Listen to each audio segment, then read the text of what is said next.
نحمدہ ونصلی علی رسولہ الکریم اما بعد فاعوذ باللہ من الشیطان الرجیم بسم اللہ الرحمن الرحیم واتل ما اوحی الیک من کتاب ربک لا مبدل لکلماتہ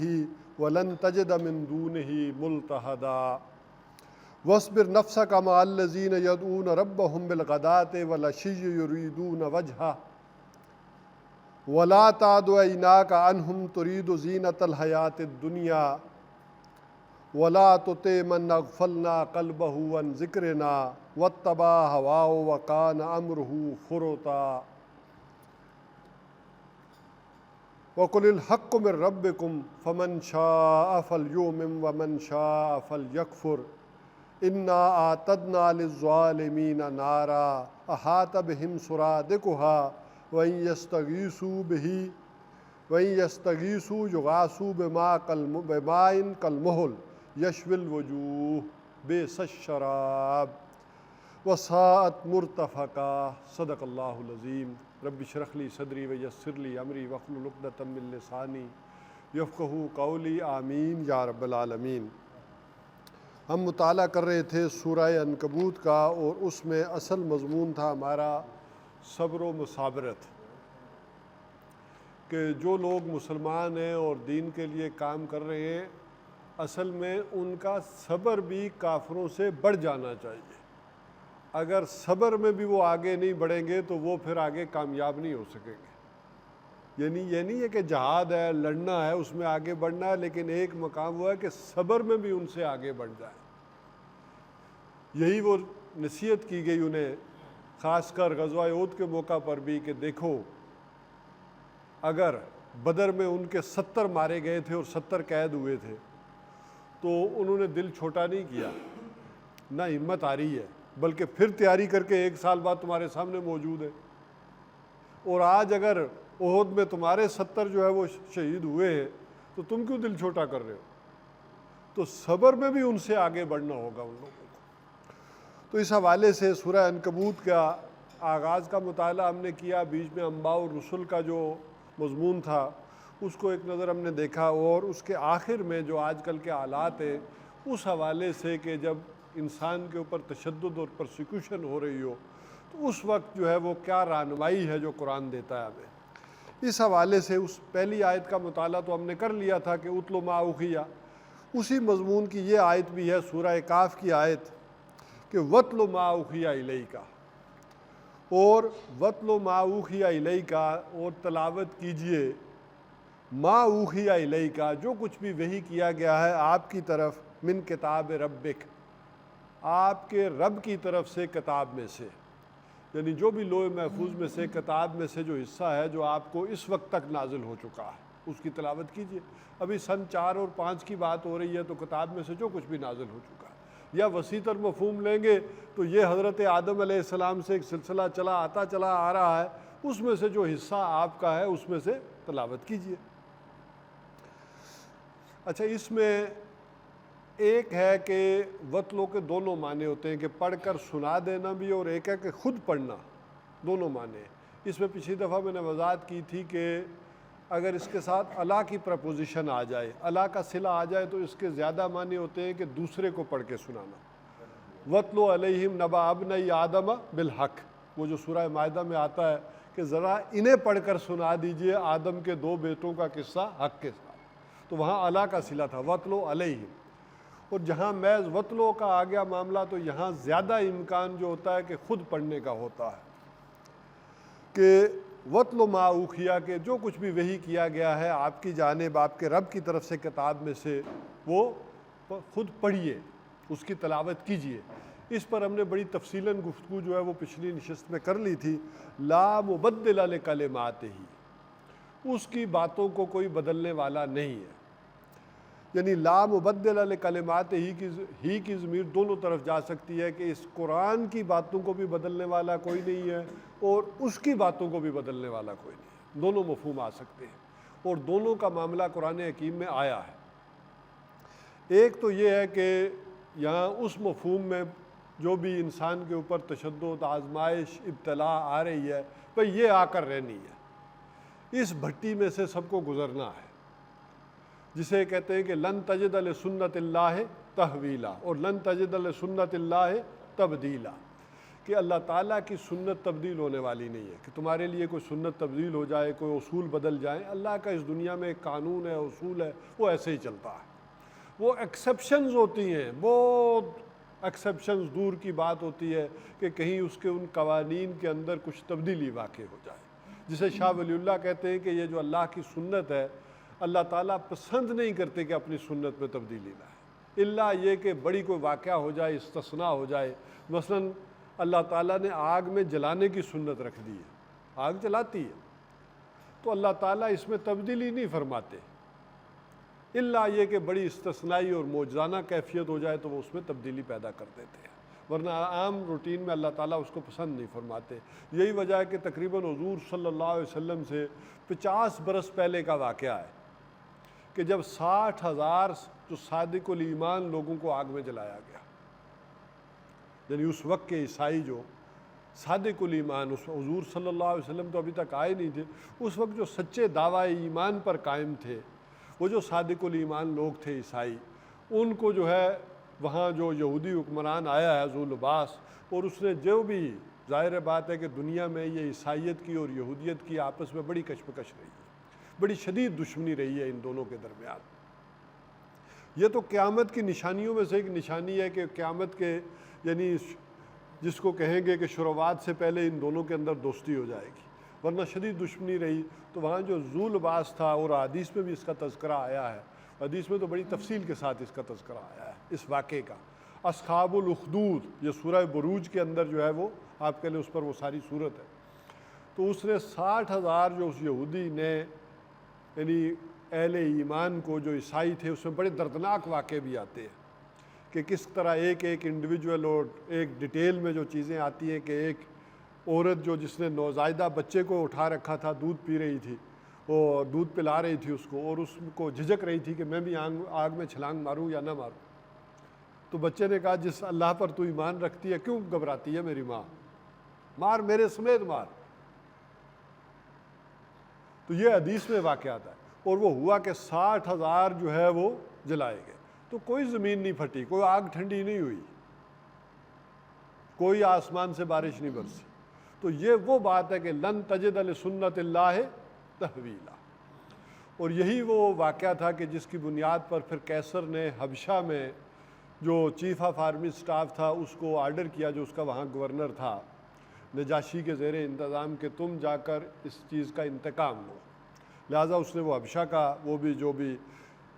ریڈ سی ہے جہاں حبشہ کا بڑا کارنر آتا ہے، کلوز ہو جاتا ہے یمن سے، وہاں اس نے کراس کیا اور آ کر پھر یہودیوں کو سزا دی، اور یوں یمن جو ہے پھر اس کے قبضے میں چلا گیا تھا۔ اور یہی وجہ تھی کہ پھر جب یمن پر اس نے پورا کنٹرول حاصل کر لیا، اسٹیبلٹی ہو گئی، تو اب اس نے چاہا کہ ایسٹ ویسٹ ٹریڈ وہ اپنے قابو میں کر لے۔ یہ جو اکنامک کوریڈور ہے جس کا دنیا میں یہ سارا مسئلہ چلتا ہے، یہ قدیم زمانے سے چلتا ہے۔ ظاہر بات ہے کہ یہ اس اکنامک کوریڈور پر یہ قبضہ رہا ہے یمنیوں کا، زمانہ قدیم نے، آج سے تقریباً 2,500-3 ہزار سال پہلے وہ قابض تھے۔ اور اس زمانے کا اکنامک کوریڈور کیا تھا؟ سندھ، دیبل، ان بمبئی کی بندرگاہوں سے جو مال وہ اٹھاتے تھے، اور سیدھے یہی وجہ ہے کہ آپ کو معلوم ہوگا کہ یہ یمن کے بعض علاقوں کے لوگ، اسی طرح یہ جو اور وہ کیا ملک ہے جی، یہ مسقط، عمان، اس کے کچھ لوگ آپ کو معلوم ہے کہ بلوچستان اور اس سے گوادر اور ان علاقوں میں آباد ہے، اور قطر میں تو پورا یعنی قبیلہ آباد ہے یہاں کا، بلوچیوں کا۔ تو اس حوالے سے یہ اسی طرح یہ آپس میں ٹریڈنگ کرتے تھے، تو یہاں کا مال اٹھا کر یہ ان ساحلوں سے یمن کے ساحلوں پر جاتا تھا، اور یمنی جو تھے یہ اس کو لے کر نکلتے تھے اور پھر شام کے ساحل پر، یہ جو غازہ کا علاقہ ہے یہ سارا پھر ان کی گویا کہ تجارت کا مرکز ہوا کرتا تھا، یہاں اتارتے تھے اور یورپ کے ساتھ پھر تبادلہ کرتا تھا۔ اس وقت ظاہر ہے یہ بھی اشیاء کے بدلے میں اشیاء کی ٹریڈنگ ہوتی تھی، تو یورپین اشیاء لیتے، اور یہ گرم مسالہ جات، ظاہر ہے یورپ تو ٹھنڈے علاقے تھے، وہ کوئی رہنے کے قابل نہیں تھے، تو وہ وہاں پر یہ سارے گرم مسالہ جات اور چیزیں یہ ان کو دیتے تھے، اور ان سے وہ کچھ نہ کچھ چیزیں اور معدنیات اور کچھ چیزیں لیتے تھے، اور وہ ادھر آتی تھی۔ تو یہ دو ان کے روٹس تھے، جسے کہ پھر سورہ قریش میں جو ہے وہ بتایا گیا ہے۔ لیکن سن 450 میں یہ سد معارب ٹوٹا ہے، ان کا جو بڑا بند تھا یمنیوں کا، یہ آثار آپ کو بلوچستان میں بھی مل جائیں گے۔ بہت بڑے بڑے بندوں کے اتنے بڑے بڑے ہیوی پتھر جو ہے وہ لگائے گئے ہیں بلوچستان میں، دیواریں کہ ان کے پیچھے ایک زمانے میں لگتا ہے کہ بہت ہیوی جو ہے وہ بند بنے ہوئے تھے، اور یہ سلسلہ آپ کہہ لیں یمنیوں کا یہ چلتا تھا یہاں تک۔ لیکن وہ جو ان کا سد معارب ٹوٹا ہے، اور ظاہر بات ہے کہ یہ قوم اس وقت بھی کتنی متمدن تھی کہ حضرت سلیمان علیہ السلام کے دور میں بھی وہ ملکہ سبا کا جو قرآن حکیم میں ذکر آتا ہے، تو اس سے بھی ایک اندازہ آپ کو ہوتا ہے کہ وہ ان کی ملکہ تھی، اور کس طرح قرآن حکیم کہتا ہے کہ اتنی خوشحالی تھی ان کے اندر، اور جو ایسٹ ویسٹ روٹ تھا یہ دو طرفہ درخت لگے ہوئے تھے، اور ایک منزل سے دوسری منزل نظر آتی تھی، سرائے نظر آتی تھی، وہ جو رہنے کے لیے مکانات اور ہوٹل ہوتے تھے، اس بڑے آرام سے یہ سفر کرتے تھے۔ لیکن ناشکری پیدا ہوئی اور ان کا بند ٹوٹا ہے، اور وہ سیلاب آیا ہے، پھر یمن تباہ و برباد ہو گیا۔ اور اسی میں کہا جاتا ہے کہ پھر یہ جو اوس اور خزرج جو قبیلے تھے مدینہ میں جو جا کر آباد ہوئے، یہ اصل میں یمنیوں ہی کی شاخیں تھیں جو جا کر وہاں آباد ہوئی، اور اسی وجہ سے سن 400 میں یہ جو تذکرہ ملتا ہے حضور صلی اللہ علیہ وسلم کے جو دادا ہیں اور جو ان کے بھائی تھے، حضور صلی اللہ علیہ وسلم کے پردادا حضرت ہاشم جو ہیں، اور پھر ان کے ساتھ ان کے بھائی مطلب، نوفل، عبد الشمس، یہ چاروں جو بھائی یہ اصحاب ایلاف کہلاتے ہیں۔ ان چاروں نے پھر مل کر یہ طے کیا کہ اس وقت دنیا میں ایسٹ ویسٹ ٹریڈ کا خلا پیدا ہو گیا ہے اور جگہ خالی ہے، اور ان سے ایک پشت پہلے ہاشم کے جو دادا ہیں قصی، انہوں نے مکہ کا کنٹرول حاصل کیا، ورنہ طویل عرصے تک حضرت اسماعیل علیہ السلام اور ان کے بچوں کے بعد یہ خانہ کعبہ کا کنٹرول قریش کے پاس نہیں رہا۔ اس کے طویل زمانے کے بعد یہ قصی نے چونکہ مکہ کا جو سربراہ تھا اس کی بیٹی سے شادی کی، اور اس کی وفات کے بعد اس نے کنٹرول حاصل کر لیا تھا، اور قصی کے بیٹے یہ پھر آگے عبد المناف، اور عبد المناف کے بیٹے ہیں یہ چاروں، ہاشم، مطلب، نوفل اور عبد الشمس۔ تو بہرحال انہوں نے پھر وہ ایسٹ ویسٹ ٹریڈ انہوں نے سنبھالی ہے، اور اب چونکہ تجارت کے اوپر ان کا قبضہ تھا اور انہی کے معاہدے تھے، اور اسی معاہدے کی ایک صورت یہ تھی کہ انہوں نے سارے عرب کے قبائل کے بت جو تھے انہیں ایک تکریم دی تھی خانہ کعبہ کے اندر، کہ تم اگر ہمارے قافلوں کو کچھ نہیں کہو گے تو تمہارے بت جو ہے ان کو ہم ایک سٹیٹس دیں گے تمہارے خدا کو اس بڑے خدا کے گھر میں۔ ظاہر ہے یہ تو وہ بھی مانتے تھے کہ یہ کائنات کا بڑا خدا کون ہے؟ گاڈ۔ بڑے جی سے لکھے جانے والا گاڈ تو ان کے ہاں بھی ایک ہی تھا، یہ چھوٹے جی سے لکھی جانے والی گاڈ اور گاڈرسز کی فوجیں یہ ترتیب پائی۔ یہی وجہ ہے کہ وہ یہ مانتے تھے اس حد تک کہ آسمانوں اور زمین کے پیدا کرنے والا، بارشوں کے برسانے والا یہ اللہ ہے۔ شرک کا یہ مطلب تو ہرگز نہیں ہے کہ اللہ کو نہ مانا جائے، شرک کا مطلب یہی ہے کہ اللہ کے ساتھ اوروں کو بھی مانتے تھے۔ تو بہرحال، اور دوسرے طرف گویا کہ وہ سارے خدا عرب کے ان کے ہاں یرغمال تھے، اور کہ تم نے اگر ہمارے قبیلے کے ساتھ چھیڑ چھاڑ کی، قریش کے ساتھ کوئی معاملہ کیا تو تمہارا خدا محفوظ نہیں ہے، اس کی گردن ہم مروڑ کے رکھ دیں گے۔ تو یوں ان کا ایک پورا ایک تجارت کا سلسلہ جو ہے وہ چلا ہے۔ تو بہرحال اس تجارت ہی پر قبضہ کرنے کی غرض سے پھر اس کا پرانا ریوائیول جو تھا یمن کا، اس کو کرنے کے لیے پھر ابرہا نے ایک کوشش کی تھی کہ کسی طرح یہ خانہ کعبہ کا مرکزی سٹیٹس ختم کر دے، قریش کو ختم کر دے، اور پھر کیا کرے، ایسٹ ویسٹ ٹریڈ دوبارہ حاصل کر لے۔ یہ چونکہ ورلڈ وائز معاہدے ان کے تھے، سلطنت روما سے ان کا قریش کا معاہدہ تھا، حبشہ والوں سے تھا، شام والوں سے تھا، ایران والوں سے تھا، عراق والوں سے۔ تو اس معاہدے کے تحت وہ چاہ رہے تھے کہ کسی طرح یہ قبضہ جو ہے دوبارہ واپس ہو جائے۔ اور جو روحانی طور پر کچھ لوگ ہیں وہ اس کو یہ بھی بتاتے ہیں کہ اصلاً تو یہ تھا کہ ظاہری، جیسے وہ کہتے ہیں نا کہ ایک ڈیپ سٹیٹ چلتی ہے دنیا میں اور ایک ظاہری حکومتیں چلتی ہیں، تو بہرحال شیطان کو بھی کہیں شک و شبہ ہو گیا تھا کہ شاید کوئی دنیا میں جو آخری نبی پیدا ہونے والے وہ مکہ میں۔ ظاہر ہے پرانی کتابوں میں جتنی بھی پیشن گوئیاں تھیں وہ مدینہ کی تھی، مکہ کا کوئی ذکر نہیں ہے۔ وہ تھا کہ کھجوروں کی ایک سرزمین پر آخری نبی آنے والے، تو اللہ تعالیٰ نے بھی حکمت کے تحت حضور صلی اللہ علیہ وسلم کی جائے پیدائش کو مخفی رکھا ہے، اور جہاں آپ نے ایک پاور کے ساتھ آنا تھا اسی کو اجاگر کیا۔ تو یہ کچھ شیطان کے اندر بھی مسئلہ ایسا آیا کہ اس کے کچھ شکوک و شبہات ہوئے، جیسے کہ فرعون کو ہو گیا، ظاہر ان کے ساتھ بھی جنات اور کچھ چیزیں ہوتی تھی یہ بادشاہوں کے ساتھ، اس کو بھی جیسے ہو گیا تھا کہ کوئی نہ کوئی بنی اسرائیلی بچہ ایسا پیدا ہونے والا ہے جو اس کی حکومت کے لیے خطرہ بنے گا، اس نے تدبیریں کی۔ اسی طرح شیطان کی سمجھ میں بھی یہ آیا کہ یہ کوئی نہ کوئی بچہ وہاں پیدا ہونے والا ہے۔ یہی وجہ ہے کہ اس نے چڑھائی جو مکہ کے اوپر کی ہے وہ بڑی خطرناک حد تک کی تھی۔ ظاہر بات ہے، ذرا اندازہ کر لیں، مکہ تو حضور صلی اللہ علیہ وسلم اس کے 50-60 برس بعد، بلکہ 100 برس بعد، 50 سال پہلے تو یہ واقعہ ہوا ہوگا، اور اس کے نہیں، حضور صلی اللہ علیہ وسلم کے 50 دن پہلے پیدائش سے یہ واقعہ ہوا ہے ابرہہ کا، وہ تو اصحاب الاخدود کا 50 سال پہلے ہوا۔ تو 50 سال بعد بھی مکہ کوئی اتنا بڑا شہر نہیں تھا۔ ذرا اندازہ کریں کہ حضور صلی اللہ علیہ وسلم کے مقابلے میں بھی آتے تھے تو 1000 آدمی نکل کے آئے نا بدر میں، یا 2000 کتنے تھے، ان کے لیے 60,000 آدمی کا لشکر لانا، ذرا امیجن کرے، اور ہاتھیوں والا لانا۔ تو اس کا نتیجہ تو یہی تھا کہ یہاں کوئی ذی الروح کسی کا امکان ہی نہیں تھا بچنے کا، اتنا آپ کہہ لیں کہ ظاہری اسباب اس کے بنے ہوں گے، وہ بے شمار ہیں جو واقعات لکھے گئے کہ اس نے کوئی گرجا بنایا، وہاں کسی نے کوئی گندگی کر دی، اور وہ ظاہر ہے شیطان جیسے آپ کہہ لیں کہ میٹھا لگا دیتا ہے، وہ سارے کیے ہوں گے، لیکن اندر خانے یہ معاملہ بھی تھا۔ لیکن بظاہر ابرہہ کی اپنی ایمبیشیس بھی تھیں، اپنی چیزیں بھی تھیں۔ ظاہر ہے کہ انسان جو ہے اس کے اندر جو خواہشات ہوتی ہیں، چیزیں ہوتی ہیں، اس کے نفس کے اندر جو چیزیں موجود ہیں، شیطان انہی کو چنکاری دیتا ہے، وہ خود سے کچھ نہیں کرتا بلکہ آپ کی انہی خواہشات کو ابھارتا ہے۔ تو عرض میں یہ کر رہا تھا کہ لا مبدل لکلماتہ، اس کی باتوں کو بدلنے والا کوئی نہیں ہے۔ عام طور پر جو اس نے دنیا میں ایک سنت جاری رکھی ہوئی ہے، چیزیں رکھی ہیں، اسی قانون کے تحت چیزیں ہوتی ہیں، کوئی یعنی اس سے ہٹ کر چیزیں ہونے والی نہیں ہوتی۔ اگر کچھ ہوں بھی، ایکسیپشنز ہوں بھی جو پہلے ہوئے تھے، تو آج بھی اس کے امکانات موجود ہیں۔ وَلَن تَجِدَ مِن دُونِ، اچھا دوسری بات جو میں نے کہی تھی کہ اس کا دوسرا مفہوم یہ ہے کہ اس کی باتوں کو بدلنے والا نہیں، لا مبدل لکلماتہ، یعنی قرآن کی بات کو کوئی بدلنے والا نہیں۔ اور اس میں بھی جو شدید اس وقت دباؤ حضور صلی اللہ علیہ وسلم کے اوپر تھا کہ یہ قرآن جو ہے یہ ان کمپرومائزیبل ہے، یہ بڑا ریجڈ ہے، یہ بڑا سخت ہے،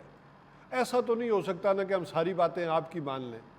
آپ ذرا کیا کیجئے، اس قرآن میں کچھ تبدیلی کر دیجئے۔ ایت بقرآن غیر ھذا، یہ سورہ یونس میں جو مضمون آیا ہے کہ آپ کوئی اور قرآن لے آئیے اس کے علاوہ، یہ اس قرآن پر ہم کمپرومائز نہیں کر سکتے۔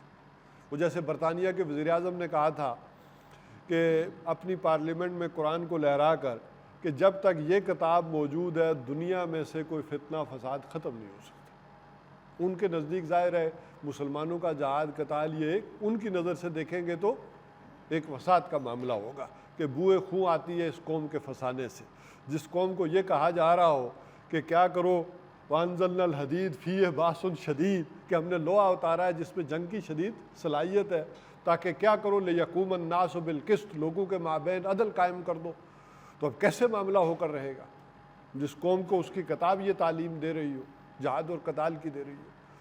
تو بہرحال اس قرآن کی بات کو بھی کوئی بدلنے والا نہیں ہے۔ اور حضور صلی اللہ علیہ وسلم کو وہاں کہا گیا کہ عین ممکن تھا کہ کچھ نہ کچھ اثر آپ بھی لے لیتے۔ دباؤ اس قدر، سوشل پریشر اس قدر زیادہ تھا کہ اگر ہم ہی نے آپ کو سنبھالا نہ دے دیا ہوتا تو کچھ نہ کچھ آپ کا جھکاؤ بھی اس طرف ہو گیا تھا کہ کچھ نہ کچھ، آخر اتنے سال ہو گئے، اگر میں ان کے ساتھ کوئی گیو اینڈ ٹیک کر لوں تو ہو سکتا ہے کہ ہماری دعوت اور تحریک آگے بڑھ جائے۔ تو بہرحال ان دونوں باتوں سے وَلَن تَجِدَ مِن دُونِهِ مُلْتَحَدًا، اور نہیں ہے آپ کے لیے اس کے سوا کوئی جائے پناہ۔ یہ گفتگو ہماری پچھلی اس آیت میں بھی ہو گئی تھی کہ کوئی پشت پناہ نہیں، کوئی جگہ نہیں، یہاں بھی دونوں مفہوم ہیں، یعنی اللہ کے سوا کوئی جائے پناہ نہیں، کوئی پشت پناہ نہیں۔ اور جو مضمون ہم پڑھ رہے ہیں صبر کا،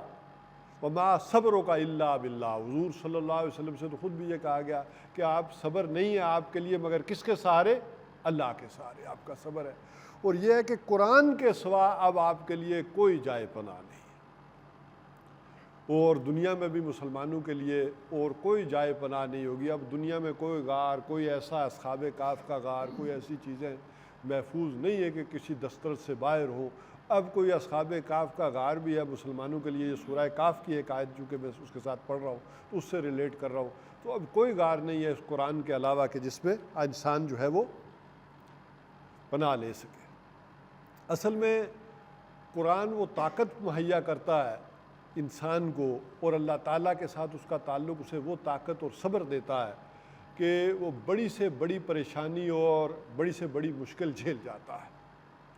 اگر اللہ تعالیٰ کے ساتھ آپ کا تعلق کمزور ہو تو پھر پریشانی ہوتی ہے۔ وہ تعلق چاہے ذہنی طور پر کمزور ہو، قلبی طور پر کمزور ہو، روحانی طور پر کمزور ہو، یہ تینوں چیزیں آئیں گی سامنے کہ انسان کا اللہ سے اور اللہ کی کتاب سے تعلق ذہنی طور پر بھی ہو، انسان یہاں سے بھی سیٹسفائی ہو کہ اللہ تعالیٰ کی جو کتاب کری ہے وہ ٹھیک ہے، اور دل سے بھی مطمئن ہو۔ دیکھیں یہ دونوں سیٹسفیکشن ہوتی ہے۔ ایک پرانی دنیا میں یہ ہوتا تھا کہ دل پہلے سیٹسفائی ہوتا تھا، ذہن بعد میں۔ آج کی جو دنیا ہے، آج کی دنیا میں بات اس راستے سے جو ہے وہ سمجھی جاتی ہے، پہلے انسان کا ذہن مطمئن ہوتا ہے، پھر دل مطمئن ہوتا ہے، اور پھر انسان کی روح جو ہے اس کا تعلق بھی اس کے ساتھ ہو، یعنی ذہنی طور پر، قلبی طور پر۔ جس کو امام ابن تیمیہ نے جب انہیں سزا دی جا رہی تھی، انہیں ستایا جا رہا تھا، تو وہ کہتے تھے ان جنتی مائی، بے شک میری جنت جو ہے وہ میرے ساتھ ہے، میری روح، میرا دل، میرا ذہن اللہ کے ساتھ ہے، وہ میں اس جنت میں سیر کر رہا ہوں۔ تمہاری یہ ساری مصائب اور مشکلات میرا کچھ نہیں بگاڑ سکتی ہیں، میرے اوپر کچھ اثر نہیں کر سکتی۔ بہرحال اس کا تو دنیاوی اعتبار سے بھی بے شمار تجربہ ہوتا ہے کہ جو بھی ہمارے یہاں ایجنسیز ہوتی ہیں، جاسوس ہوتے ہیں، کس قدر اپنے ملک کی محبت میں بھی وہ زبان نہیں کھولتے۔ وہ ظاہر ہے وہ پرسیکیوشن جو ہے، تشدد جو ہے وہ برداشت کرتے ہیں، تو اس سے بڑھ کر ایک آدمی اللہ کی محبت اور اس کے سہارے میں برداشت کرے تو اس کی جو ہے جسے کہیں گے کہ ول پاور اور قوت برداشت ہے کہیں بڑھ کر ہوگی۔ وَاصْبِرْ نَفْسَكَ مَعَ الَّذِينَ يَدْعُونَ رَبَّهُمْ بِالْغَدَاةِ وَالْعَشِيِّ يُرِيدُونَ وَجْهَهُ وَاصْبِرْ نَفْسَكَ۔ صبر کے یہاں لغوی معنی لوں گا کہ وَاصْبِرْ، صبر کے معنی اپنے آپ کو روکے رکھنا، تھامے رکھنا، اپنے آپ کو روکے رکھیے، تھامے رکھیے، مَعَ الَّذِينَ، ان لوگوں کے ساتھ، يَدْعُونَ رَبَّهُمْ، جو پکارتے ہیں اپنے رب کو، بِالْغَدَاةِ وَالْعَشِيِّ، صبح اور شام، یریدون وجہا، اور جو چاہتے ہیں اس کا چہرہ، یعنی اس کی رضا، اس کی رضا کے جویا ہیں، اس کی مرضی کے طالب ہیں، اس کی محبت میں جو لوگ لگے ہوئے ہیں، آپ اپنے آپ کو ان کے ساتھ روکے رکھیے۔ وَلَا تَعْدُ عَيْنَاكَ، آپ کی نگاہیں نہ بڑھیں، تجاوز نہ کریں۔ یہ تعدو عدوان سے آئے گا، یعنی جس میں ہوتا ہے نا زیادتی، آگے بڑھ جانا، تو وَلَا تَعْدُ عَيْنَاكَ، آپ کی نگاہیں آگے نہ بڑھیں، انہم، ان سے، ان کو چھوڑ کر ان سے تجاوز نہ کریں۔ ترید زینت الحیات الدنیا، آپ بھی چاہتے ہیں دنیا کی زیب و زینت، یعنی لوگ یہ سمجھنے لگ جائیں کہ آپ کی نظر میں بھی شاید دنیا ہی کی اہمیت ہے۔ اس بات کو ابھی میں سمجھاتا ہوں۔ وَلَا تُطِعْ مَنْ أَغْفَلْنَا قَلْبَهُ عَنْ ذِكْرِنَا، اور مت کہنا مانیے اس کا، مت اثر لیجئے اس کی بات کا، مَنْ أَغْفَلْنَا قَلْبَهُ عَنْ ذِكْرِنَا، جس کے دل کو ہم نے اپنے ذکر سے غافل کر دیا ہے۔ وَاتَّبَعَ هَوَاهُ، اور وہ پیروی کر رہا ہے اپنی خواہش کی۔ اب ذرا اس بات کو سمجھیے کہ یہ کیا کہا جا رہا ہے کہ ایک تو اپنے آپ کو روکے رکھیے ان لوگوں کے ساتھ کہ جو بھی ہم نے آپ کی جھولی میں ڈال دیے، جو اللہ کو صبح و شام پکارتے ہیں، اس کی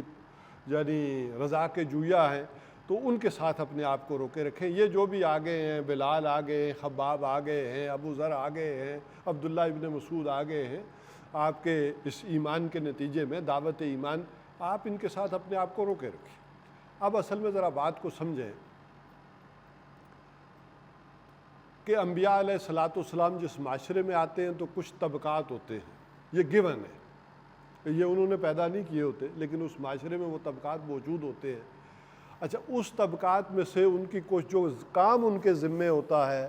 اس کے حوالے سے وہ دیکھتے ہیں کہ اگر ان میں سے کوئی بڑا آ جائے، کوئی سرداران میں سے آ جائے، کوئی لیڈرشپ میں سے آ جائے تو دوسرے کئی سینکڑوں سے بہتر ہے، بلکہ ان کی تقویت کا بھی موجب ہوگا۔ تو قدرتی طور پر نیچرلی ایک نگاہ اس بڑے آدمی کی طرف جاتی ہے کہ وہ کسی نہ کسی طرح اس سائڈ پر آ جائے۔ اصل میں یہ باتیں اس وجہ سے آج ہمیں سمجھنا مشکل ہے کہ ہم اسلام لانا چاہتے ہیں نعرے مار کر یا طبقاتی کشمکش برقرار کر کے کہ یہ بلڈی سویلینز ہیں، یہ فوجی ہیں، یہ آج کل یہ تصور ہو رہا ہے کہ یہ کشمکش ابھار کر ہم چاہیں کہ کوئی فتنہ کریٹ کر دیں یا آپ کہہ لیں کسی کی نفرت کی بنیاد پر یہ کر دیں۔ ایسا کوئی بھی انقلاب یا ایسی کوئی بھی تبدیلی پائیدار ثابت نہیں ہوتی، بلکہ وہ کسی ایگزسٹنگ سسٹم کو ڈسٹرائے تو کر سکتے ہیں، لیکن نیا نظام کھڑا کرنا اور اس کو چلانا شاید یہ اس کے اہل ہی نہیں ہوتے۔ تو خالی نظام کو گرانا ہی نہیں ہوتا، اس کی جگہ پر اتنی اہلیت بھی ہو کہ وہ ایک نیا نظام کھڑا بھی کیا جا سکے اور اس سے بہتر انداز میں کیا جا سکے۔ تو یہ جو کشمکش ہے اس حوالے سے سمجھیں، کیونکہ جو داعی ہوتا ہے اللہ تعالیٰ، اصل میں اسلام تو تبدیلی لانا چاہتا ہے ایمان کی بیس کے اوپر اور بنیاد کے اوپر، وہ کسی کی نفرت کی بنیاد پر نہیں لانا چاہتا، کسی نیگیٹیوٹی کو کریٹ کر کے نہیں لانا چاہ رہا، بلکہ وہ چاہ رہا ہے کہ اللہ کی محبت کی بنیاد کے اوپر ایمان بالآخرہ اور ایمان باللہ کی بنیاد پر وہ تبدیلی لائے اور طریقہ لے محمد رسول اللہ صلی اللہ علیہ وسلم سے۔ تو یہ تینوں ایمانیات جو ہوں گے اس کی بیس میں ہوں گے۔ اب اس حوالے سے سمجھیں کہ حضور صلی اللہ علیہ وسلم کی فطری ایک معاملہ یہ ہوگا کہ کسی طرح یہی وجہ ہے کہ ان بڑوں میں سے ایک ایک کا نام لے کر آپ ان کے لیے دعائیں کرتے تھے، یا اللہ عمر بن خطاب کو میری جھولی میں ڈال دے، عمر بن حشام، یہ ابو جہل، اس کو میری جھولی میں ڈال دے۔ کیوں؟ کریکٹر وائز وہ ٹھیک تھے، نہیں مان رہے وہ دوسری بات ہے، کردار کے لحاظ سے ذرا آپ دیکھیں کہ ان میں سے جو بھی آدمی تھا جو بات صحیح سمجھتا تھا اس پر پھر ڈٹتا تھا۔ کردار کی یہ بلندی تھی ان کے اندر کہ ابو جہل نے بھی کہا، اس نے کہا یہ کبھی نہیں کہا کہ محمد صلی اللہ علیہ وسلم نے جھوٹ بولا، کہتا محمد صلی اللہ علیہ وسلم سچ کہتے ہیں، ایک ہمارا مقابلہ ہے۔ اور پھر اس نے جس موقف کو اپنایا اس کے لیے چھپا نہیں، میدان میں آ کر جان دی ہے، اور گردن بھی کہا ہے تو ذرا نیچے سے کاٹنا معلوم ہو، کسی سردار کی گردن پڑی ہوئی ہے، کسی موقف کے لیے جان دی ہے۔ اب یہ وہ شے تھی۔ اور حضرت عمر رضی اللہ تعالیٰ عنہ جب ادھر جاہلیت کی طرف تھے تو اس میں بھی بڑے اتنے سخت تھے، موقف تھا ان کا۔ اب ادھر آئے ہیں تو اسی طرح انداز میں، تو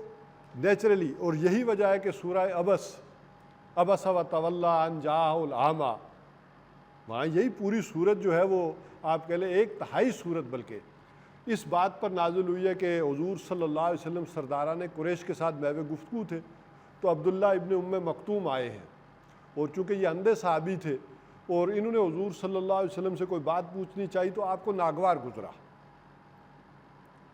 تو آپ کے ماتھے پر بڑھ پڑ گئے کہ یہ اس وقت کہاں سے آگے بات پوچھ رہے ہیں، میں اتنا اہم کام کر رہا ہوں، ان لیڈران سے ذرا گفتگو کر رہا ہوں۔ تو آپ نے ان کی طرف التفات نہیں فرمایا۔ پھر یہ بھی ایک توقع ہوتی ہے چلو اپنا ہی آدمی ہے، یہ سمجھ جائے گا اس وقت میں کس کام میں ہوں، تو اللہ تعالیٰ نے اس بات کو جو ہے وہ پسند نہیں فرمایا۔ تو ایک اس انداز میں اس بات کو ذرا سمجھے کہ آپ اپنے آپ کو روکے رکھیں۔ ہاں ٹھیک ہے، ایک نیچرل التفات تو ہوگا ادھر، لیکن اس سے دنیا والوں کو یہ نہ لگے کہ آپ کی نگاہ میں بھی یہی اہمیت ہے۔ ہاں اب اس حوالے سے سمجھیں کہ دنیا میں جن لوگوں کا کوئی سٹیٹس ہے، ڈیفیکٹو سٹیٹس ہے، ڈی جورو چاہے وہ تھا یا نہیں تھا، ڈیفیکٹو کوئی سٹیٹس ہے تو انہیں وہ اہمیت تو دی جانی چاہیے، لیکن اتنا ان کے ساتھ ہو جانا کہ یہ نہیں آئیں گے تو یہ معاملہ ہوگا ہی نہیں، طے نہیں ہوگا۔ ہاں اس کی توقع رکھنا، ان کو ادھر راغب کرنا یہ ہو، لیکن اس میں احتیاط اور توازن کا معاملہ کیا رہے گا کہ یہ جو دوسرے لوگ ہیں جو آپ کے ساتھ ہیں ان کے اندر احساس محرومی نہ پیدا ہو، بلکہ اس کو تین چیزیں جو ہے وہ ڈیفائن کر دی گئی سارے نچوڑ سے جو ہم آگے بھی پڑھیں گے، کہ تین خرابیاں اس سے پیدا ہو سکتی ہیں۔ ایک ہو سکتا ہے کہ آپ ذرا بڑے لوگوں کو یا ڈیفیکٹو سٹیٹس والے لوگ ہیں ان کے آپ اگر پیچھے ہی پڑ جائیں اور ادھر بلانے ہی کی کوشش کریں تو ہو سکتا ہے کہ ان کے ذہنوں میں بھی خناس آ جائے اور ایک تکبر آ جائے کہ پتہ نہیں ہم اتنے اہم ہیں اس وجہ سے آ ہی نہیں رہے۔ اور دوسری خرابی یہ پیدا ہو جائے کہ جو ادھر اہل ایمان ہیں آ چکے ہیں ان کے اندر احساس محرومی ہو کہ ان کی نگاہ میں بھی تو اہم وہی ہے۔ اور تیسری چیز جو یہاں اس پوری اگلی آیت کے آخر میں تھی وہ یہ کہ اس دعوت کی بے قدری نہ ہو، یعنی آپ کسی کے پیچھے اتنا نہ پڑیں کہ یہ دعوت بے وقت ہو جائے۔ اس قرآن کی اپنی ایک اہمیت ہے، اس کا اپنا ایک سٹیٹس ہے۔ آپ کسی کی اتنی منتیں کرنے لگ جائیں، اتنا اس کے پیچھے پڑنے لگ جائیں کہ اس سے یہ بے وقتی نہ پیدا ہو۔ یہ سورہ عبس کا پورا مضمون ہے۔ میں ذرا وقت ہوا تو وہ ساری آیات بھی آپ کو سناؤں گا کہ تم اس قرآن کو یعنی منتیں کرو گے لوگوں کی کہ وہ آئیں اور سنیں اور پڑھیں۔ یہ قرآن تو اتنی عظیم کتاب ہے کہ یہ ان لکھنے والے کے ہاتھوں میں ہے، کرام بررہ بایدی سفرہ، وہ فرشتے جو نہایت پاک باز ہیں یہ ان ہاتھوں میں ہے، اتنا بلند کلام ہے۔ تو اس کا وہ سٹیٹس بھی برقرار رہنا چاہیے، اس دعوت کا، اس قرآن کا۔ تو بہرحال یہ توازن دنیا کا مشکل ترین کام ہے، یہ توازن برقرار رکھنا کہ دعوت بڑے لوگوں تک بھی پہنچ جائے اور نیچے احساس محرومی نہ ہو اور دعوت کی بے قدری نہ ہو۔ یہ وہ گویا وہی بات آ جائے گی کہ یہ جسے ہماری عام پنجابی زبان میں کہتے ہیں کہ پلسرات کیا ہے، بال سے باریک اور تلوار سے کی دھار سے تیز، یہ وہ توازن ہوتا ہے۔ اور توازن قائم کرنا، اعتدال پہ رہنا، یہ دنیا کا مشکل ترین کام ہے۔ شدت پسندی آسان کام ہے اور شدت پسندی مؤثر بھی زیادہ ہے۔ شدت پسندی والی بات جنگل میں آگ کی طرح پھیلتی ہے، اعتدال والی بات اتنی جلدی اثر بھی نہیں کرتی، وہ ہوتا ہے سب کے ساتھ۔ تو بہرحال یہ اعتدال اور توازن برقرار رکھنا کہ ان لوگوں کی نگاہوں میں ایسا معاملہ نہ ہو کہ بڑوں کی نگاہوں میں یا کسی دائی کی نگاہ میں بھی اہمیت دنیا کی ہے، اور دوسرا یہ کہ دعوت کے سٹیٹس کا بھی خیال ہو۔ اب اس تینوں باتوں کو ذہن میں رکھتے ہوئے اب آیت کو دوبارہ پڑھیں۔ وَاصْبِرْ نَفْسَكَ مَعَ الَّذِينَ يَدْعُونَ رَبَّهُمْ بِالْغَدَاةِ وَالْعَشِيِّ يُرِيدُونَ وَجْهَهُ، اپنے آپ کو تھامے رکھیے، روکے رکھیے ان لوگوں کے ساتھ جو پکارتے ہیں اپنے رب کو صبح اور شام، اور وَيُرِيدُونَ وَجْهَهُ، اور چاہتے ہیں اس کی رضا۔ وَلَا تَعْدُ عَيْنَاكَ عَنْهُمْ، آپ کی نگاہیں ان سے یعنی متجاوز نہ ہوں، حد سے نہ بڑھیں، ان کو چھوڑ کر یعنی انہیں نظر انداز کر کے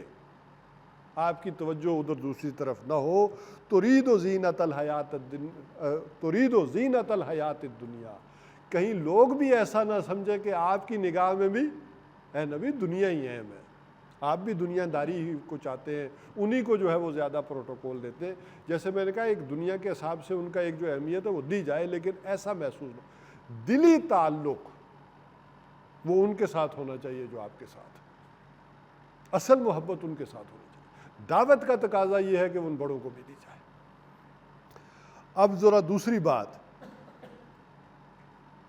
جو میں نے آخری کہی تھی کہ دعوت کی بے قدری نہ ہو، اس درس کی اور قرآن کی بے قدری نہ ہو۔ وَلَا تُطِعْ مَنْ أَغْفَلْنَا، مت اثر لیجئے اس کی بات کا کہ جنہیں ہم نے غافل کر دیا ہے قلبہ، اس کے قلب کو، ان ذکرنا، اپنے ذکر سے، وَاتَّبَعَ هَوَاهُ، اور وہ جو چل رہا ہے اپنی خواہش کے اوپر، اس کا معاملہ ہے۔ وَكَانَ أَمْرُهُ فُرُطًا، اور اس کا معاملہ جو ہے وہ حد سے نکلا ہوا ہے، ایسا نہیں ہونا چاہیے۔ وَقُلِ الْحَقُّ مِن رَبِّكُمْ، کیوں؟ قُلِ الْحَقُّ مِن رَبِّكُمْ، یہ حق ہے آپ کے رب کی طرف سے، یہ کوئی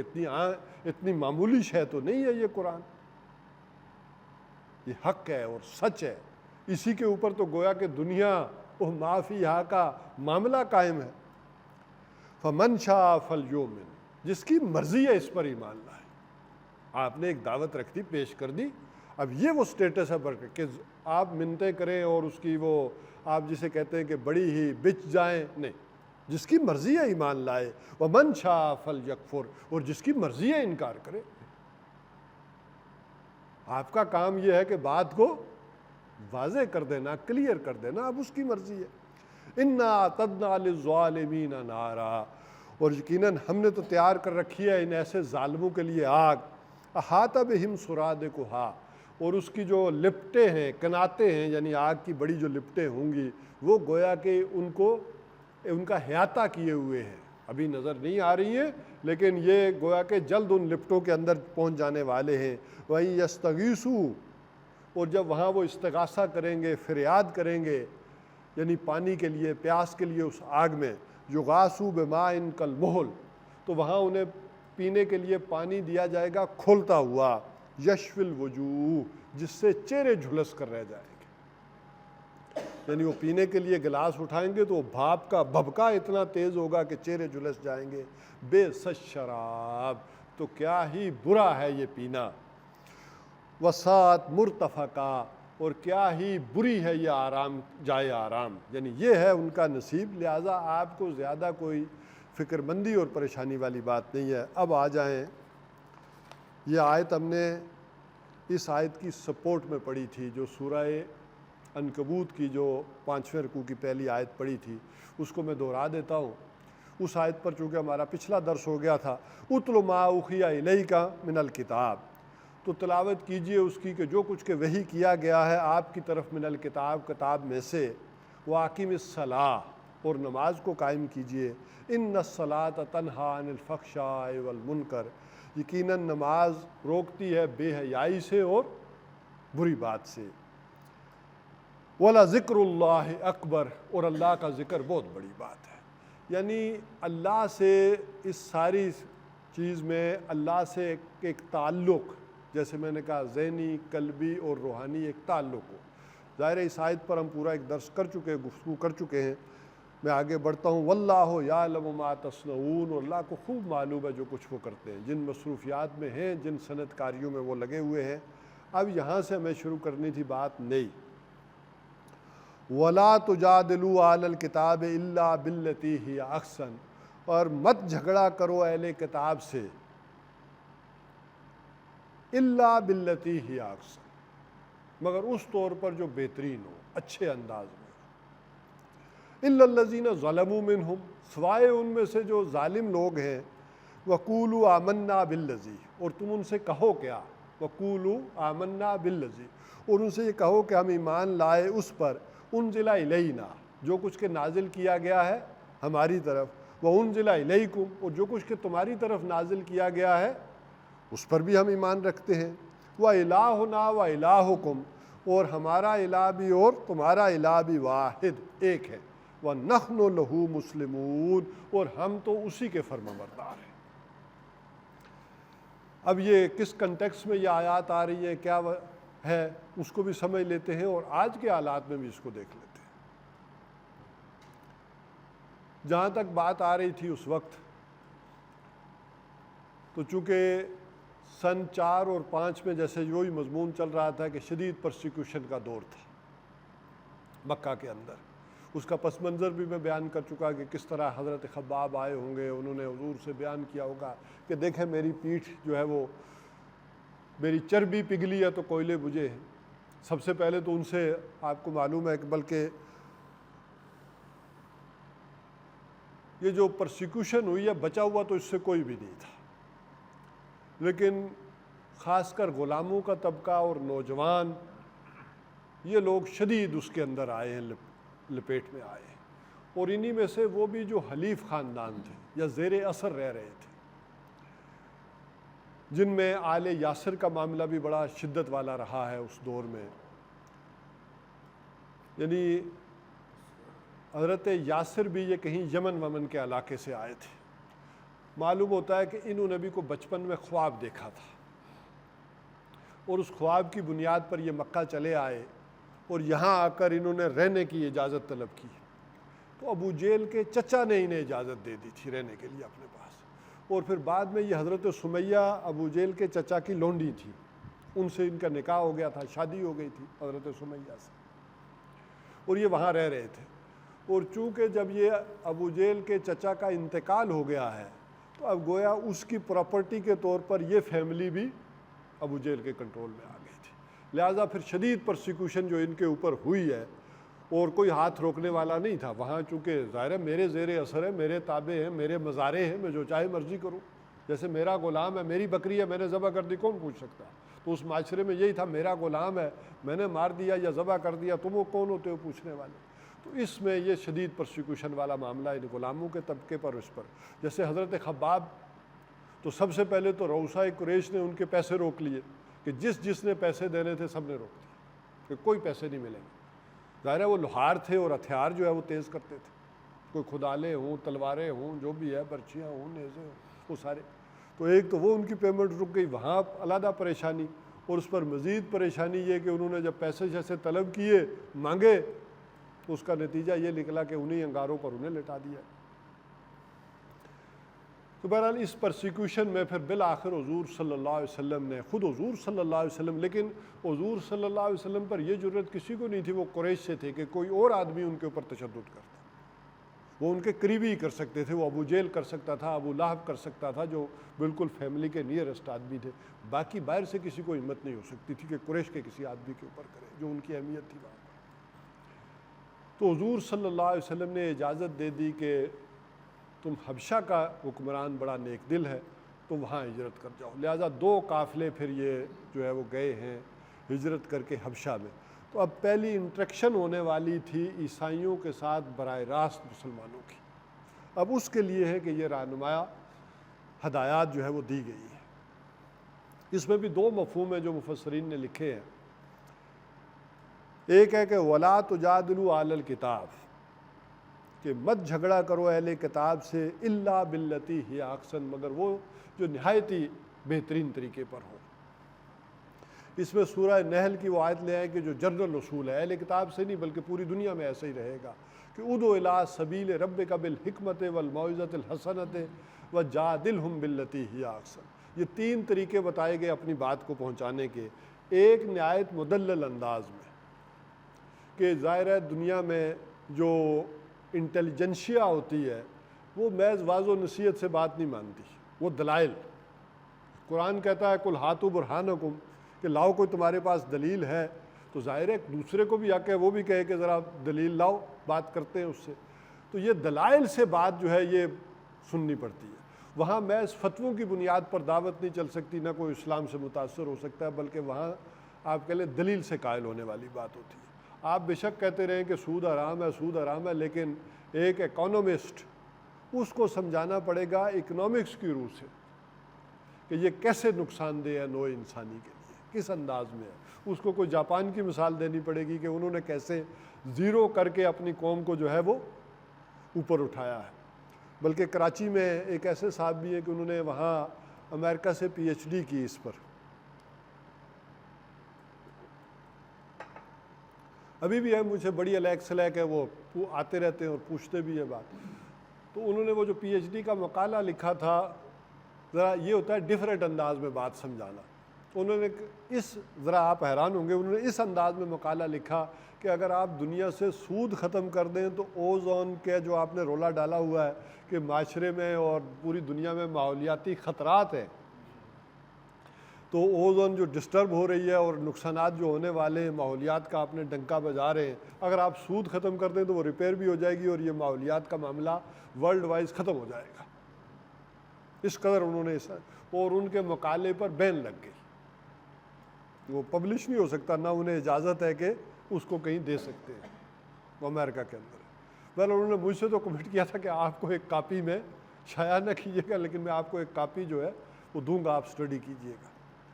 تو ایک ہے اس دلائل کے انداز میں کہ ایک کافر بھی قائل ہو جائے کہ بھائی بات ٹھیک ہے، تو یہ اوپر ظاہر ہے جس کے ذہن میں مارکسزم بیٹھا ہوا ہے، ڈارونزم بیٹھا ہوا ہے، کوئی برٹن رسل ہے، اب وہ ذہن میں چیزیں وہ ہیں، ان کو تو ان دلائل سے قائل کرنا پڑے گا۔ پھر نچلی سطح پر عوام الناس میں موعظہ حسنہ، ان کے اندر اتنی دلائل یا اتنی چیزیں نہیں ہوتی، کلین سلیٹ ہوتے ہیں ان کے قلب و اذہان، ذہن بھی خالی، دل بھی خالی، ان کو تو واضح و نصیحت سے بھی بات اچھی سمجھائی جا سکتی۔ اور تیسرے وہ کام ہوتا ہے جیسے مجادلہ حسنہ، جیسے ذاکر نائک صاحب کرتے ہیں۔ ذاکر نائک صاحب جیسے آپ کہہ لیں کہ منہ توڑ جواب دیتے ہیں،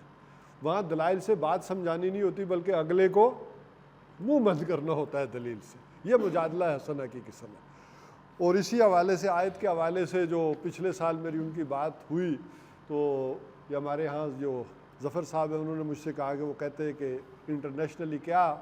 جو ہے وہ بیان دینا چاہیے. تو میں نے ان سے کہا کہ آج کوئی ہمارا لیڈر ایسا نہیں ہے امت مسلمہ میں کہ جو بین الاقوامی سطح پر بھی اس لیول پر بات کر سکے اور یہ کہے کہ آؤ بھائی تعالوا الی کلمۃ سواء بیننا و بینکم, آؤ اس بات کی طرف ہمارے اور تمہارے درمیان جو مشترک ہے, اور وہ کیا ہے کہ اللہ ایک ہے اور اللہ کے یہ آرڈر ہے, آؤ ہم دنیا میں جو تمہارے اور ہمارے درمیان کامن باتیں ہیں ورلڈ وائز گلوبل آرڈر میں وہ نافذ کرتے ہیں. جو آپ کہتے ہیں ابراہمک ریلیجن, تو ابراہمک ریلیجن کی کامن باتیں ہیں کیا؟ پہلے ان کو اور ڈسکس کرتے ہیں اور پھر ہماری حکومتوں میں تمہاری حکومتوں میں ورلڈ وائز کامنلی ان کا نفاذ ہمیں کرنا چاہیے. تو اس انداز میں ذرا اگر ہم انہیں بات کریں گے تو اس وقت امت مسلمہ میں کوئی لیڈر ایسا نہیں کہ جو اس انداز میں ان کے سامنے بات اس دھڑلے کے ساتھ رکھ سکے کہ آؤ نا, ابراہمک ریلیجن میں سود کہاں حلال تھا؟ آج بھی تمہارے کیتھولک چرچ اس کو کلیئر کٹ حرام قرار دیتا ہے. یہودیوں میں تو ابھی بھی حرام ہی ہے, وہ تو اسے جائز نہیں سمجھتے, وہ حرام ہی قرار دیتے. البتہ انہوں نے ایک مسئلہ بنا رکھا ہے کہ یہ ہمارے لیے حرام ہے کہ کوئی بنی اسرائیلی سے آپ نہیں لے سکتے, کیونکہ اصل انسان کون ہے؟ وہ بنی اسرائیلی ہے. We are chosen people of Lord, all other all gentiles are goyim. تو باقی تو جو ہے جانوروں کی مانند ہیں, ہم انہیں جیسے چاہیں استعمال کریں, تو یہ انسان ہی نہیں ہے. لیس علینا فی الامیین سبیل, ان امیوں کے بارے میں تو ہم سے کوئی باز پرسی نہیں ہونی, کو پوچھا ہی نہیں جانا اللہ کے ہاں. تو ایز اے مذہب تو وہ سمجھتے ہیں حرام ہے, وہ اس کی آگے تعویل یہ کر لیتے ہیں ہفتے کو مچھلیاں پکڑنے کے حوالے سے کہ ان سے لینا جائز ہے. تو وہ ایک علیحدہ ڈبیٹ. اور عیسائیوں کے ہاں جب تک کیتھولک کی آپ کہہ لیں کہ گرپ رہی ہے یورپ کے اندر, تو وہ تو اسے بالکل حرام ہی قرار دیتے رہے, وغیرہ وغیرہ. بہرحال یہ ساری باتیں اس انداز میں کامن انداز میں ورلڈ وائز کی جا سکتی ہیں.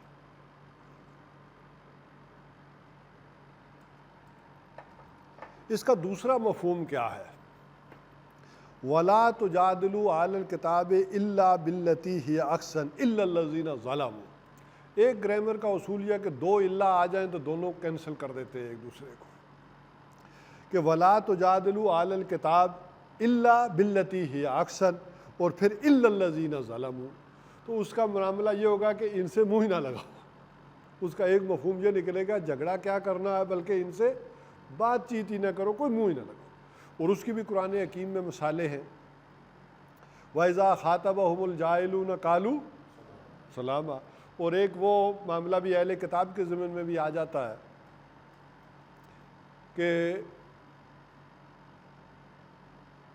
اسی دور میں سن 4-5 کے لگ بھگ عیسائیوں کا ایک وفد آیا تھا. ایک تو وفد آیا تھا 70 افراد کا سن 9 میں, اس کو اس کے ساتھ مکس نہ کریں. ایک یہ وفد آیا ہے بالکل ابتدائی دور میں. انہوں نے جب سنا کہ مکہ میں ایک آخری نبی کا ظہور ہوا ہے تو وہ آئے ہیں اور وہ حضور صلی اللہ علیہ وسلم پر ایمان لا کر گئے ہیں واپس.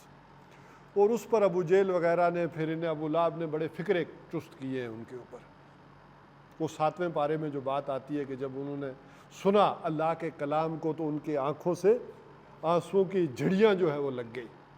تو انہوں نے اس وقت کہا کہ یہ کیا بیوقوف لوگ ہیں. ابو جہل وغیرہ نے کہا محمد ہمارے اپنے, ہم ایمان لائے نہیں, اور یہ کہاں سے یمن سے اور حبشہ سے چل کر بیوقوف قسم کے لوگ ایمان لانے لے آئے, ان سے بڑھ کر بیوقوف اور جاہل کون ہوگا. تو وہاں لا نبتغل جائے, وہاں وہ پھر انہوں نے کہا کہ ہم جاہلوں سے نہیں الجھتے. وہاں بڑے خوبصورت انداز میں پھر ان کا مکالمہ بھی نقل ہوا ہے. انہوں نے کہا کہ ہمارے لیے ہمارے اعمال ہیں اور تمہارے لیے تمہارے اعمال ہیں. ہم نے یہ بہتر سمجھا, ہم نے کیا, ہم یہی کریں گے. تم جو بہتر سمجھ رہے ہو وہ کرو, ہم تم سے لڑنا نہیں چاہتے, ہم یہاں جھگڑا کرنے نہیں آئے. ہم بیرونی ممالک سے جو آئے ہیں تو ہم کوئی ایسا فساد برپا کرنے نہ مکہ کے اندر آئے ہیں, نہ جھگڑا کرنے آئے ہیں. ہم کوئی الجھاؤ نہیں پیدا کرنا چاہتے. تم یہ بہتر سمجھتے ہو کہ ان کی مخالفت کرنی ہے, کرو. ہم نے یہ بہتر سمجھا ہے کہ ہم ان کے اوپر ایمان لے آئے, تو ہم کوئی جھگڑا نہیں چاہتے, ہم جائیں. تو ایک تو یہ مفہوم بھی آپ کا نکلتا ہے وہاں سے. بہرحال اب آ جائیں اس بات پر کہ ایک مسئلہ یہ بھی رہا ہے کہ یہ اہل کتاب ہیں کون کون. تو بالکل تخصیص کے ساتھ تو حضور صلی اللہ علیہ وسلم نے اس کو ڈیفائن کر دیا کہ اس سے مراد یہود و نصارہ ہے، چونکہ اس کے احکامات پھر بڑے آگے جا کر اپلائی ہوتے ہیں اور دنیا کی باقی قوموں میں بھی، کیونکہ باقی قوموں کے ساتھ بھی ہوتا تو یہ ہے کہ وہ کوئی نہ کوئی کسی نہ کسی زمرے میں کھاتے میں کوئی نہ کوئی اہل کتاب نکل آتا ہے، اور پھر وہ شادی بیاہ کا اصل مسئلہ بن جاتا ہے۔ ہندوستان کے اندر بھی خاص کر یہ بڑا مسئلہ رہا ہے، اور بڑے دعوے سے، چونکہ رامپور میں مولانا شمس نوید عثمانی صاحب نے کتاب لکھی اور نے کہا کہ یہ ہندو اصل میں تو قوم نوح ہیں، انہوں نے اپنے دلائل دیے اور کہا کہ ان میں جو مہانو کا تصور ہے کہ یہ اصل میں مہانو الفاظ تھے، مہانو ان کے ہاں جو ان کے بڑے دیوتا یا بڑا جو جن کو وہ ہستی مانتے ہیں، تو کہتے تھے کہ یہ اصل میں لفظ مہانو تھا، مہانو انہوں نے بنا لیا، جیسے انہوں نے ثابت کیا جیسے ہوتا ہے کہ راجا اور مہاراجا، بڑا راجا، تو راجے کے ساتھ جیسے مہاراجا لگا دیا تو بڑا ہو گیا، ایسے نو مہانو عظیم نو۔ اسی طرح طوفان نو کی بھی جتنی تفصیلات وہ بتاتے ہیں کہ ان کے ہندو لٹریچر میں موجود ہیں، وہ کسی بھی ہمارے دینی لٹریچر میں موجود نہیں ہے، یعنی نہ تورات میں اتنی تفصیلات ہیں، نہ انجیل میں، اور نہ قرآن حکیم میں جتنی زیادہ تفصیلات ہندو لٹریچر میں موجود ہیں۔ اسی لیے وہ کہتے ہیں کہ وہاں بلکہ وہ ان کا جو جملہ جو ہے وہ لکھا ہوا کہ مہانو کے بات نہ ماننے کے نتیجے میں بعد میں جو بڑا ہڑ آیا، وہ سیلاب کو ہڑ کہتے ہیں نا، وہ ہندی میں بڑا ہڑ آیا ہے جو دنیا میں، تو اس حوالے سے، اور جو ان کی مانا جاتا ہے کہ یہ جو ہندوؤں کی کتاب ہے منو سمرتی، وہ یہ کہتے ہیں کہ یہ اصل میں صحف نوح ہے، منو سمرتی کے جتنے جی وہ ان کے اندر وید ہیں یا چیزیں لکھی ہوئی ہیں، یہ وہ چیزیں کہلاتی ہیں۔ ظاہر بات ہے کہ قرآن حکیم میں تو آیا ہی ہے کہ صحف ابراہیم و صحف موسیٰ، یہ دو جگہ پر تو یہ بات آئی ہے کہ موسیٰ علیہ السلام کے بھی صحیفے ہیں اور حضرت ابراہیم علیہ السلام کے بھی صحیفے ہیں، اور بہرحال تورات میں تو یہ بات ہے، چونکہ ایک ہے تورات، ایک ہے صحف موسیٰ، یہ ساتھ علیحدہ ہیں۔ تورات میں تو صرف احکام عشرہ وہ جو آئے تھے، کمانڈمنٹس آئی تھی، وہ جو لکھی ہوئی تھی وہ تو تختیاں تھیں، باقی یہ جو سارے واقعات آئے انبیاء کے، اور بک آف جینیسس ہے، یا یہ آپ کہہ لیں وہ دوسری کتاب پیدائش جینیسس کا معاملہ ہے، اور اسی طرح کتاب ملوک، یہ تو سارے صحف موسیٰ کہلاتے ہیں، اور مل کر پھر یہ وہ جو آپ کہہ لیں پوری تورات بنتی ہے۔ اسی طرح حضرت بلکہ بعض لوگوں کا خیال تو یہ ہے کہ ان کی بعض ویدیں جو ہیں، ہندوؤں کی ویدیں، وہ حضرت ابراہیم علیہ السلام کے صحیفے ہیں جو آئے۔ ظاہر بات ہے کہ بنی اسرائیل کی گائے، ان کی گائے، بہت ساری چیزیں، بڑی کامن فیکٹر ہے جو اسی طرح اندازہ ہوتا ہے کہ یہ چیزیں ہیں، تو یہ ان دلائل کی بنیاد پر ایسا کہا اور سمجھا جا سکتا ہے۔ اسی طرح وہاں جب ایران میں یہ سارا معاملہ ہوا ہے تو وہاں بھی زرتشت کا جو معاملہ اٹھا ہے، تو معلوم ہوا کہ زرتشت کے بارے میں بھی کوئی اندازہ ایسا ہوتا ہے کہ وہ بھی نیکی آدمی گزرے ہوں گے۔ بعد میں انہوں نے آگ کی پوجا پاٹ شروع کر دی ان کے پیروکاروں نے، اور اس کی کتاب اگستہ جو ہے اس کے اندر جس قدر تفصیل سے چیزیں لکھی ہیں وہ بھی معلوم ہوتا ہے کہ بڑی اہم چیزیں۔ اسی طرح آج کل جیسے چائنا کا بڑا ڈنکا بج رہا ہے، تو چائنا میں کنفیوشس کی تعلیمات کے بارے میں یہ کہا جاتا ہے کہ یہ بھی شاید کوئی چائنا میں پیغمبر ہی گزرا ہو۔ اس کی وجہ یہ ہے کہ قرآن حکیم میں کتنے انبیاء کا ذکر ہوگا؟ کیا خیال ہے آپ کا؟ کبھی اندازہ کیا آپ نے کہ کتنے انبیاء کا؟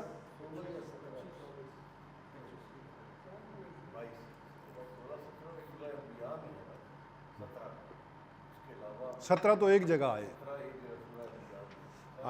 قریباً 28 کے قریب ہے، 28 کے قریب انبیاء کا ذکر قرآن حکیم میں آیا ہے۔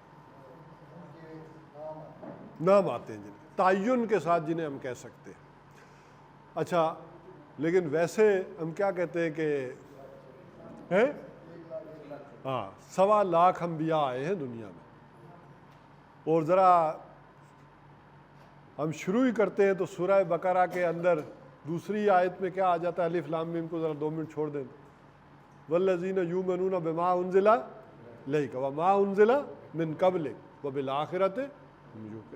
لا نفرق بین احد منہم. اچھا اسی طرح اسی پہلے پارے کے آخر میں وہ انبیاء کا جو پورا ذکر آتا ہے، جو کچھ کہ دیا گیا ابراہیم کو، موسیٰ کو، عیسیٰ کو، والاسباط ان کی اولادوں کو،